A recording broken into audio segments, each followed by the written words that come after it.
Assalamualaikum warahmatullahi wabarakatuh. Pada pertemuan kali ini kita beralih ke perlakuan thermal untuk logam non-ferrous. Di mana pada perlakuan thermal untuk logam non-ferrous ini kita akan lihat ada metode ataupun mekanisme pengerasan yang berbeda dengan perlakuan thermal pada baja seperti yang telah kita bahas sebelumnya. Di mana mekanisme yang terjadi ini adalah mengikuti suatu mekanisme yang disebut penguatan dengan adanya presipitasi.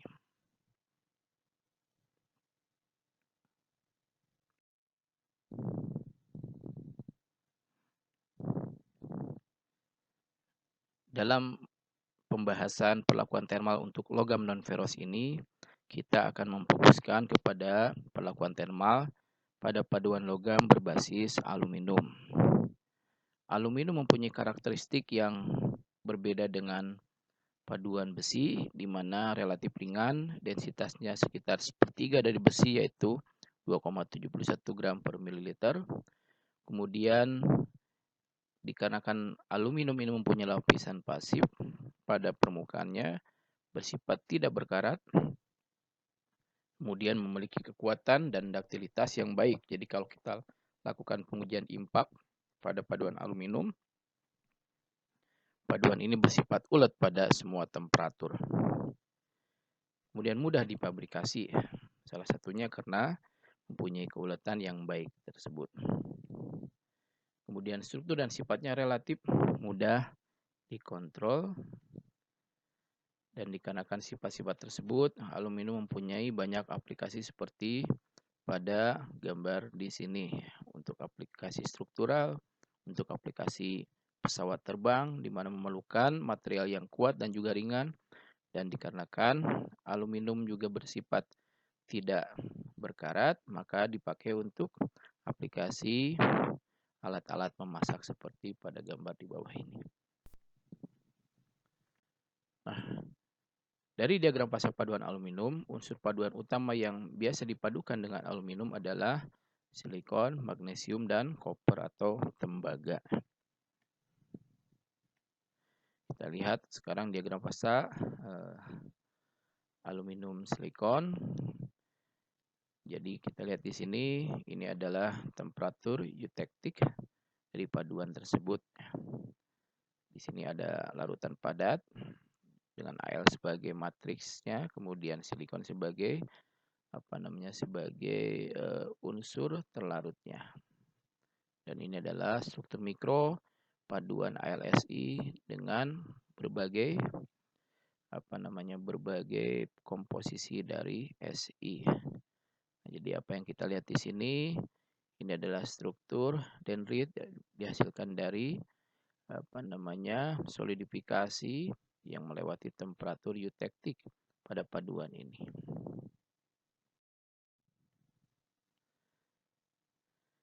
Nah, karakteristik diagram fasa dari ALS ini menunjukkan adanya reaksi eutektik pada 11,6% ya. Jadi pada 11,6% tadi mengandung komposisi eutektik dan mengandung sekitar 80-90% larutan padat aluminium, sehingga paduan hypoeutektik bersifat ulet ya, dikarenakan mengandung larutan padat Al. Kemudian paduan hypereutektik, yaitu komposisinya lebih dari komposisi eutektik ataupun lebih dari 11,6% silikon, kadar Si-nya cukup besar, maka sifatnya menjadi keras dan getas. Nah, untuk memperbesar karakteristik hypoeutektik agar keuletannya memadai, biasanya ditambahkan Na sehingga dapat menurunkan temperatur eutektik dan menggeser titik eutektik ke kanan. Jadi bila posisi awal diagram fasanya seperti pada garis merah di sini, maka kemudian penambahan Na dapat menurunkan suhu menjadi garis putus-putus putih seperti ini dan juga menggeser titik eutektik ke kanan.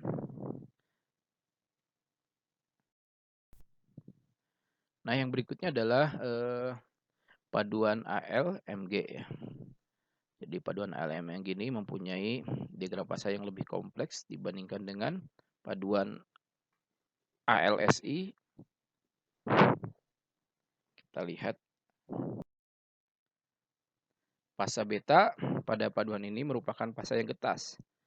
Jadi ini adalah fasa beta, ini adalah merupakan fasa yang getas.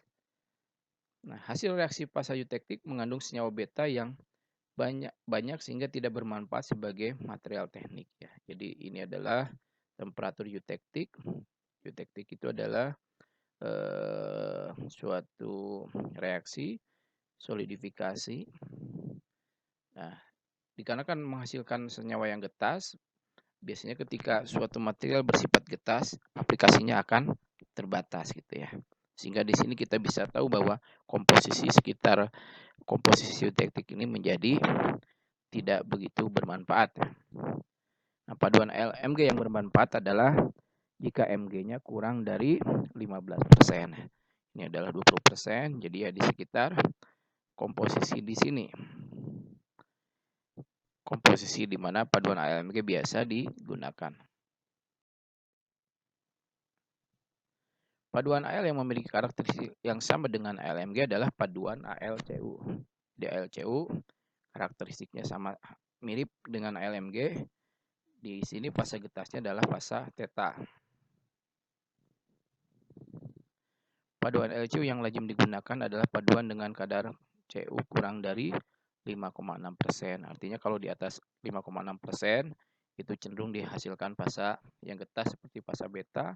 Dan kalau dihasilkan fasa getas, maka kita akan menghindarinya. Saat ini paduan LCU yang luas digunakan adalah dengan Cu sekitar 4,5% dan Mg 0,5% yang dikembangkan oleh Alfred Wilhelm di Jerman tahun 1906. Nah, paduan ini dapat dikeraskan dengan precipitation hardening atau edge hardening. Pekerjaan yang dilakukan oleh Wilhelm tersebut pada tahun 1906 merupakan penemuan pertama terkait kepada bagaimana paduan AlCu-Mg mengalami peningkatan kekerasan setelah didinginkan cepat dan kemudian didiamkan dalam waktu yang lama pada temperatur kamar, sehingga kemudian dikenallah istilah edge hardening. Kemudian tahun 1919 Mercier dan kawan-kawan dalam eksperimen mereka berhasil menunjukkan adanya penurunan kelarutan tembaga pada paduan aluminium ketika temperatur turun pada saat proses pendinginan. Kemudian mereka mempropos bahwa atom-atom tersebut berkumpul dalam suatu klaster karena tidak larut di dalam matriks Al. Kemudian tahun 1938 Giner and Prestor melakukan penelitian secara independen menggunakan X-ray scattering dan menemukan bukti bahwa adanya clustering dari atom-atom yang kita kenal sebagai GP zone sekarang ini. Nah, kemudian bukti lebih jauh lagi pada tahun 1950-an di mana pada saat itu elektron mikroskop mulai berkembang. Ditemukan bukti yang lebih jelas pengamatan adanya GP zone tersebut menggunakan peralatan transmission elektron mikroskop. Ini dilakukan oleh Nicholson dan Nutting. Jadi berhasil diamati secara langsung keberadaan dari partikel presipitat tersebut. Sehingga kemudian dinamakanlah proses pengerasan akibat munculnya presipitat dalam bentuk GP zone tersebut sebagai precipitation hardening. Nah, jadi precipitation hardening merupakan salah satu metode penguatan pada logam, di mana yield strength diantaranya itu berhasil ditingkatkan dengan adanya terbentuknya presipitat pada paduan logam. Nah, kalau kita merujuk kembali kepada pelajaran sebelumnya bahwa yang namanya mekanisme ataupun prinsip penguatan pada logam adalah dengan cara menghambat pergerakan dari dislokasi. Kita lihat interaksi antara dislokasi dan presipitat ya. Jadi prinsip penguatan pada logam adalah dengan menghambat pergerakan dislokasi, dan ternyata keberadaan presipitat bisa menghambat pergerakan dislokasi. Jadi kita lihat di sini, ini adalah partikel-partikel presipitat, dan kemudian bidang ini adalah bidang slip, artinya bidang di mana dislokasi itu bergerak. Nah, ini adalah garis dislokasi yang kemudian terhambat pergerakannya ketika bertemu dengan presipitat.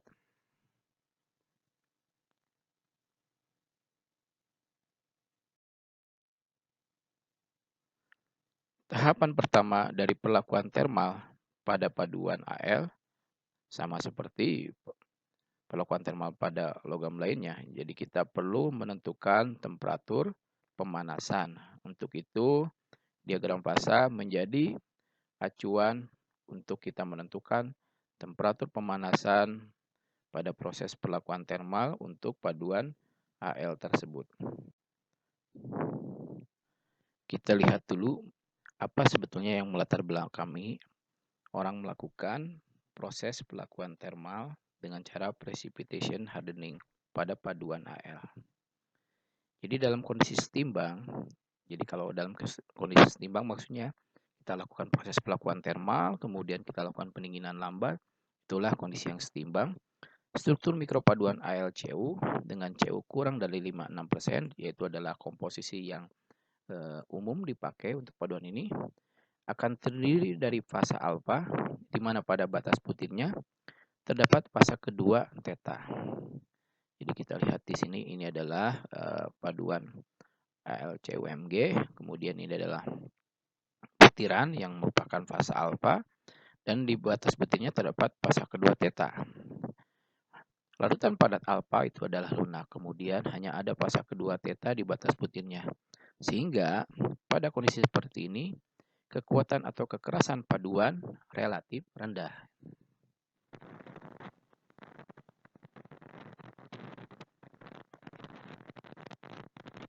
Untuk itu kemudian kita lakukan prosedur peningkatan kekuatan kekerasan pada paduan AlCu, di mana langkahnya adalah sebagai berikut. Jadi yang pertama, dilakukan proses solution treatment, yaitu pada proses ini kita panaskan paduan AlCu sampai dengan temperatur di mana didapatkan fasa alfa yang homogen, yaitu pada sekitar 550 derajat Celcius. Pada temperatur tersebut, atom-atom tembaga larut padat secara random pada matriks Al dan lazim disebut sebagai fasa alfa. Fasa ini mengandung banyak vakansi, kekosongan, sehingga atom tembaga pada larutannya relatif mobile. Jadi tembaga larut secara random pada matriks Al dan kemudian didapatkan banyak vakansi sehingga atom tembaga tersebut relatif mobile di dalam matriks Al.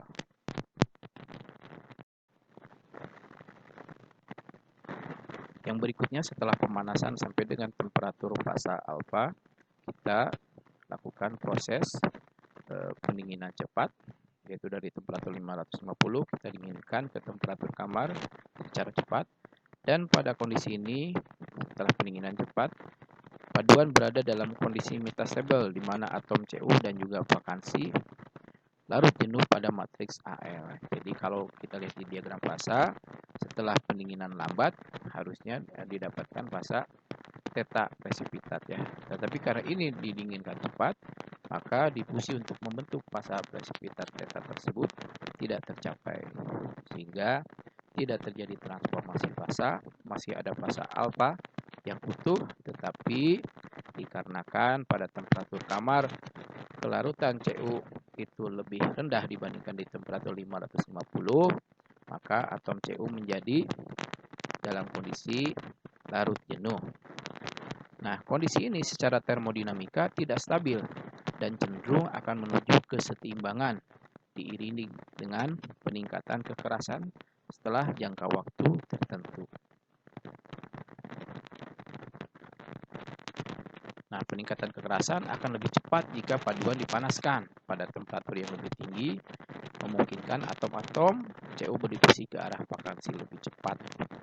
Jadi pada penemuan pertama oleh Willem tadi dibiarkan pada temperatur kamar, kemudian setelah waktu yang lama terjadi peningkatan kekerasan. Nah, hal itu akan lebih cepat terjadi peningkatan kekerasan kalau dipanaskan pada temperatur tertentu, tentunya di bawah temperatur kritikal.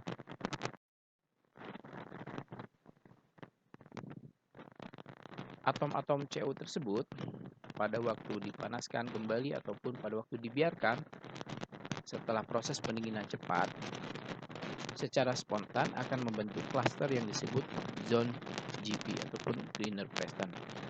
Nah, pembentukan klaster atom CO disebut sebagai proses presipitasi dan berbentuk pelat. Jadi yang asalnya hanya ada fasa alfa, larutan padat alfa yang jenuh, kemudian setelah dibiarkan ataupun dipanaskan pada temperatur yang relatif rendah, akan terbentuk fasa presipitat yang disebut GV zone tersebut. Nah, kita lihat kembali summary dari tahapan proses pelakuan termalnya. Jadi kita pertama lakukan pemanasan sampai dengan temperatur 550 di temperatur T1 di sini. Kemudian terbentuk larutan padat alfa, di mana pada larutan padat alfa tersebut di temperatur yang tinggi akan terbentuk random solid solution dari tembaga pada matriks aluminium dan mengandung banyak vakansi, sehingga kemudian kopernya cukup mobile. Misalnya kita lihat vakansinya banyak. Nah, kemudian dilakukan pendinginan cepat dan akhirnya terbentuk larutan padat lewat jenuh tembaga di dalam matriks AL, dikarenakan pada temperatur kamar kelarutan dari Cu lebih rendah dibandingkan dengan temperatur tinggi, dan untuk paduan ini sudah melewati batas kelarutan dari Cu di AL ya, dengan komposisi yang tadi sekitar 5,6% Cu. Di temperatur kamar sudah lewat jenuh, artinya harusnya terbentuk fasa lain selain fasa larutan padat alfa. Nah, kemudian kita lakukan pembiaran, kita lakukan proses aging. Jadi tadi setelah solution treatment, kita lakukan pemanasan, kemudian pendinginan cepat, kita lakukan proses aging, dibiarkan di temperatur yang relatif rendah, dipanaskan pada temperatur yang relatif rendah akan lebih cepat prosesnya, akan terbentuklah clustering, pengelompokan atom-atom. Nah, untuk atom Cu itu akan berbentuk pelat ya. Jadi kita lihat di sini yang putih ini adalah atom dari Al, kemudian yang merah ini adalah atom dari Cu. Inilah presipitatnya. Nah, sebagai perbandingan, kalau misalnya kita lakukan proses pendinginan yang lambat dari temperatur pemanasan tadi, dari temperatur sekitar 550, maka kemudian yang terbentuk adalah fasa presipitat theta yang stabil. Nah, seperti yang sudah dijelaskan sebelumnya, fasa presipitat theta tersebut hanya terbentuk di daerah batas butir dan tidak memberikan efek penguatan yang signifikan pada paduan ini.